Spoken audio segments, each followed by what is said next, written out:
আবারও শুনবো। আমি একটা মেয়েকে ভালোবাসছিলাম, সেই মেয়েটার নাম ছিল কি জানেন? আয়েশা। আয়েশাকে বলতাম, আয়েশা রে আমি তোমাকে অনেক ভালোবাসি রে আয়েশা, কিন্তু একটি দুঃখের বিষয়, আয়েশা আমাকে ছেড়ে চলে গেল। কেন চলে গেল জানেন? আমি কামাই করতে জানি না। তিনার মা বলে, তুমি কামাই করতে জানো না, জানো না, জানো না, ফালতুমি করে ঘুরো আর খাও খাও, আমার মেয়েকে তুমি বিয়া করতে পারবা না রে জাহাঙ্গীর।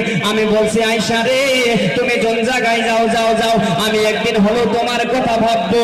আমি কিন্তু রাত্রিবেলা ঘুমাইতে পারি না এখনো। বিছনাতে যখন রাত্রিবেলা শুইতে যাই, চোখ দিয়ে চচ্চর করে পানি পড়ে, আর আয়েশার কথা মনে পড়ে। আয়েশাকে বলছি, আয়েশা তোমার কথা যখন মনে পড়ে রে আয়েশা,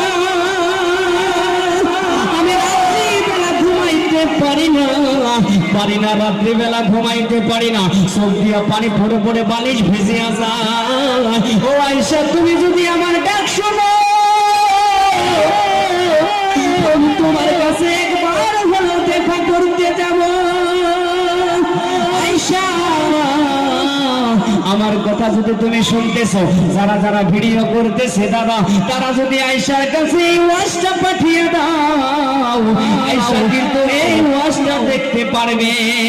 আয়েশাকে বলছি, আয়েশা তুমি চিন্তা করিও না, চিন্তা করিও না। আয়েশার মাকেও বলছে, চিন্তা করিও না, আমি জাহাঙ্গীর এখন ঠেলাওয়ালা রিস্কাওয়ালা নয়, নয় নয়, আমি এখন 100 জনের সামনে কথা বলি। আয়েশা ভালোবাসা হইলে দাদা কোনোদিনও ভাববে না ছেলে একদম বেকার, ওকে দেওয়া যাবে না, একদম খারাপ কথা। টাকা দিলেও কিন্তু ওইটাও মায়ের ধরবে রেখে তো খেদাইতে। ধন্যবাদ জামানা। আমি একটু হালকা ক্যাম্পাসের